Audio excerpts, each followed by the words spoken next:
السلام علیکم ورحمۃ اللہ تعالی وبرکاتہ۔ آج کی اس ویڈیو میں ہم بات کریں گے لیلۃ القدر سے متعلق، شب قدر سے متعلق۔ ویڈیو کو شروع کرنے سے پہلے ہمیشہ کی طرح آپ سے ملتمس ہوں کہ اگر آپ اس چینل پہ نئے آئے ہیں تو اس چینل کو سبسکرائب کیجئے اور بیل آئیکن کے بٹن کو ضرور پریس کیجئے تاکہ ہر نئی آنے والی ویڈیو بر وقت آپ تک پہنچ سکے۔ قرآن مجید میں اللہ تعالیٰ نے ارشاد فرمایا، اعوذ باللہ من الشیطان الرجیم، بسم اللہ الرحمن الرحیم، انا انزلناہ فی لیلۃ القدر وما ادراک ما لیلۃ القدر لیلۃ القدر خیر من الف شہر تنزل الملائکۃ والروح فیہا باذن ربہم من کل امر سلام ہی حتی مطلع الفجر۔ بے شک ہم نے اس قرآن کو لیلۃ القدر میں نازل کیا، اور تم کیا جانو کہ لیلۃ القدر کیا ہے؟ لیلۃ القدر 1000 مہینوں کی عبادت سے افضل ہے۔ اس رات میں فرشتے اور روح الامین یعنی جبرائیل امین اترتے ہیں، اور یہ رات سلامتی ہے طلوع فجر تک۔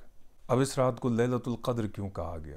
اس رات کو لیلۃ القدر اس لیے کہا گیا، اس کی وجہ تسمیہ یہ ہے کہ رمضان شریف میں اللہ کی رضا کے لیے روزے رکھنے والے، اللہ کے لیے عبادت کرنے والے، اللہ کی رضا کے لیے صدقہ و خیرات کرنے والے، اللہ کی رضا کے لیے رمضان کی راتوں میں قیام کرنے والے، اور اللہ کی رضا کے لیے رمضان کا احترام کرنے والے، اور اللہ کی رضا کے لیے ماہ رمضان المبارک میں اعتکاف میں بیٹھنے والے اللہ رب العزت کا قرب پا لیتے ہیں، اللہ تعالیٰ کی رحمت کو حاصل کر لیتے ہیں، اور اللہ تعالیٰ ان کو درجات عطا فرماتا ہے، اللہ تعالیٰ ان کے گناہوں کو معاف فرماتا ہے، اور یقیناً اس رات کو شرف، بزرگی اور عظمت حاصل ہے۔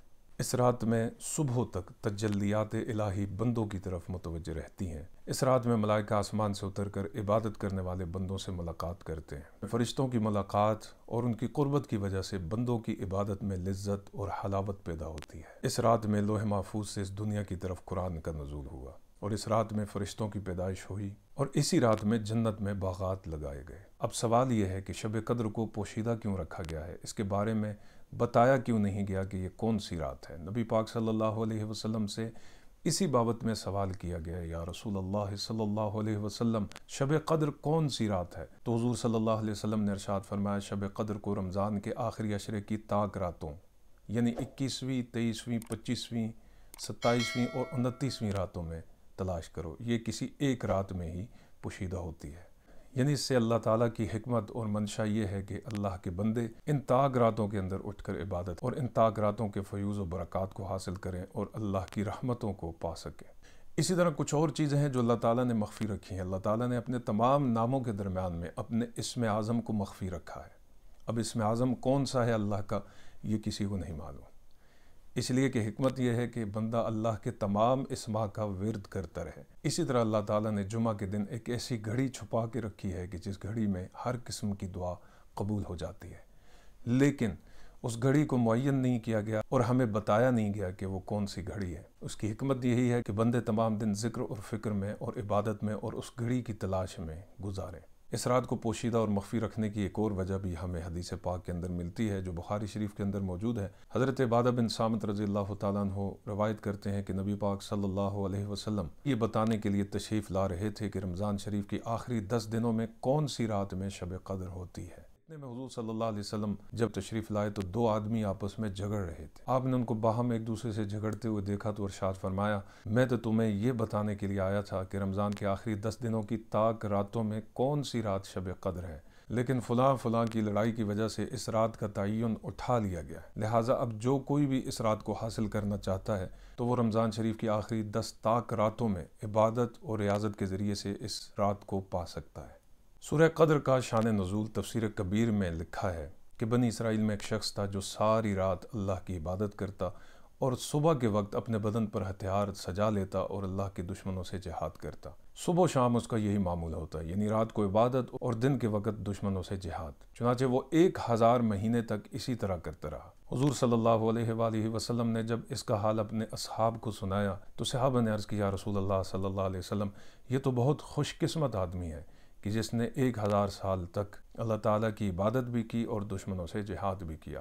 یا رسول اللہ، ہماری عمریں تو 70-80 سال یا اس سے بھی کم ہوتی ہیں۔ یا رسول اللہ، ہمیں یہ اعزاز اور ہمیں یہ انعامات کس طرح سے حاصل ہوں گے۔ تو حضور صلی اللہ علیہ وسلم کے قلب اطہر پر اس چیز کا بوجھ تھا، چنانچہ جبرائیل امین نبی پاک صلی اللہ علیہ وآلہ وسلم کے پاس آئے اور عرض کی، یا رسول اللہ صلی اللہ علیہ وسلم، اللہ تعالیٰ فرماتا ہے کہ میں نے آپ کی امت کے لیے رمضان شریف کا مہینہ رکھا ہے، اور رمضان شریف کے مہینے میں آخری 10 دنوں میں طاق راتوں کے اندر لیلۃ القدر کو مخفی کر دیا ہے، چھپا کے رکھ دیا ہے۔ اب جو شخص چاہتا ہے کہ وہ لیلۃ القدر کو حاصل کر کے 1000 مہینوں کا ثواب پائے تو ان طاق راتوں کے اندر اللہ کی عبادت کرے، اللہ کا ذکر کرے اور اللہ تعالیٰ سے اپنے لیے مغفرت کی دعا کرتا رہے، چنانچہ وہ اس اجر کو پا سکتا ہے۔ تفسیر در منصور کے اندر ہے، نبی پاک صلی اللہ علیہ وسلم نے ارشاد فرمایا کہ اللہ تعالیٰ نے لیلۃ القدر کو صرف میری امت کو عطا فرمایا ہے۔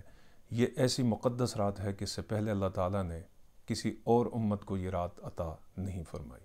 کچھ ایسے اعمال اور کچھ ایسی فضیلتیں ہیں جن کو مخفی رکھا گیا ہے، جن میں لیلۃ القدر بھی شامل ہے۔ اب ہم جانتے ہیں کہ انہیں مخفی اور پوشیدہ رکھنے کی حکمتیں کیا ہیں۔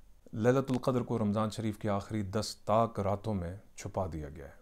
اب اس کی حکمت یہ ہے کہ بندے اور راتوں میں بھی عبادت کر کے زیادہ سے زیادہ اللہ کا قرب حاصل کریں، اللہ کے انعامات کے مستحق بنیں۔ اس طرح سے اللہ تعالیٰ نے نماز وسطیٰ کو نمازوں کے درمیان میں چھپا دیا ہے تاکہ بندے اس نماز کو پانے کے لیے 5 وقت کی نمازوں کی پابندی کریں۔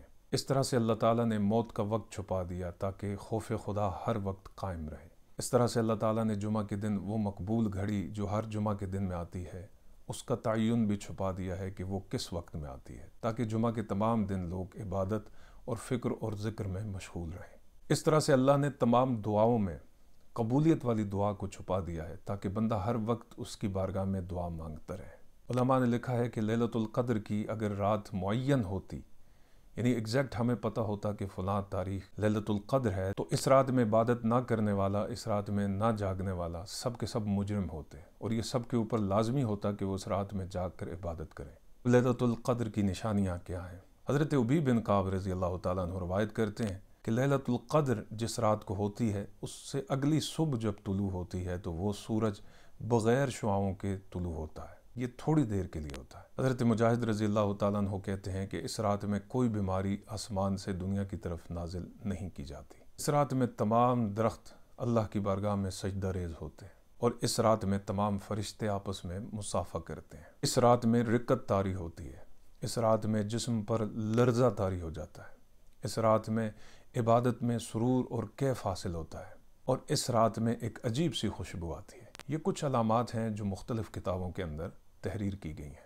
المختصر یہ کہ اس رات کے اندر آپ کچھ نہ کچھ ضرور کرتے رہیں۔ سب سے افضل ترین چیز قرآن مجید کی تلاوت ہے۔ آپ قرآن مجید کی تلاوت کریں، آپ نوافل پڑھیں، آپ ذکر اذکار کریں، آپ اللہ کی بارگاہ میں سجدہ ریز ہو جائیں، آپ اللہ کی بارگاہ میں روئیں، آپ اللہ کی بارگاہ میں تسبیحات کریں۔ جو کچھ آپ کو آتا ہے وہ آپ پڑھتے رہیں اور ضرور کرتے رہیں۔ بیٹھ کر کریں، لیٹ کر کریں، چلتے پھرتے کریں، لیکن کچھ نہ کچھ کرتے رہیں۔ یہ کچھ نہ کچھ کرنا جو ہے، یہ انسان کو اس پاکیزہ گھڑی کے ساتھ ملا دیتا ہے کہ جس گھڑی میں لیلۃ القدر ہوتی ہے اور فرشتوں کا نزول ہوتا ہے، اور بندے کی ہر دعا کو قبول کیا جاتا ہے، بندے کی ہر حاجت کو قبول کیا جاتا ہے۔ انسان کی اصل حاجت اور اصل دعا یہی ہے، وہ اللہ کی بارگاہ میں گناہوں کی معافی مانگے، اپنی خطاؤں کا اقرار کرے، اپنی غلطیوں کو تسلیم کرے، اور اپنے آپ کو اللہ کی بارگاہ میں اس کا محتاج بنا کر پیش کرے کہ یا اللہ میں تیرا محتاج ہوں، میرے اندر کوئی گن نہیں ہے، میرے اندر کوئی کمال نہیں ہے، سارے کمال تیرے ہیں، میرے اندر کوئی بڑائی نہیں ہے، ساری بڑائیاں تیری ہیں، میرے اندر کوئی تکبر نہ رکھے اللہ، سارے تکبر تیرے ہیں۔ یا اللہ میں اپنی عاجزی کا اقرار کرتا ہوں، میں اپنے گناہوں پر ندامت اور شرمندگی کا اظہار کرتا ہوں، تو مجھے معاف کر دے، تو مجھ پر رحم فرما، تو مجھ پر درگزر فرما۔ یا اللہ تو مجھے کسی گناہ کے اندر نہ پکڑنا، اپنی گرفت میں نہ لینا، کیوں کہ اگر تو نے مجھے اپنی گرفت میں لے لیا تو کوئی بھی اس کائنات میں نہیں ہے کہ جو مجھے تیری گرفت سے اور تیرے قہر سے چھڑا سکے۔ یا اللہ میرے لیے کوئی جائے امان نہیں ہے، میں تیری بارگاہ میں تجھ سے تیری رحمت کا سوال کرتا ہوں، میں تیری بارگاہ میں تجھ سے تیری بخشش کا سوال کرتا ہوں، مجھے اپنی رحمت اور بخشش عطا فرما، مجھے دین کے اوپر استقامت نصیب فرما، امت رسول صلی اللہ علیہ وسلم کے گناہگاروں کی مغفرت فرما، جو فوت ہو گئے ان کی مغفرت فرما، جو بے راہ روی کا شکار ہیں یا اللہ ان کو ہدایت نصیب فرما۔ یہ تمام دعائیں کریں، اٹھتے بیٹھتے چلتے پھرتے غور و تدبر کے ساتھ، اور یقین جانیے ایک ساتھ ایسی آتی ہے کہ جب انسان کے منہ سے نکلے ہوئے الفاظ اور اس کے دل کی نیک تمنا اور اس کی دل کی نیک آرزوئیں بارگاہ الہی میں قبولیت کا درجہ پا لیتی ہیں، اور جب بارگاہ الہی میں یہ تمام چیزیں قبول ہو جائیں تو پھر کیا کہنے، سبحان اللہ۔ اللہ سے دعا ہے یہ ساری دعائیں اپنی بارگاہ میں قبول و منظور فرمائے، اور اس نیکی کے سلسلے کو اسی طرح جاری اور ساری رکھے، اور توفیق عطا فرمائے کہ یہ سلسلہ دعوت تبلیغ کا اسی طرح سے جاری اور ساری رہے، اور یہ توشہ قبر اور توشہ آخرت بنے۔ والسلام علیکم ورحمۃ اللہ تعالی وبرکاتہ۔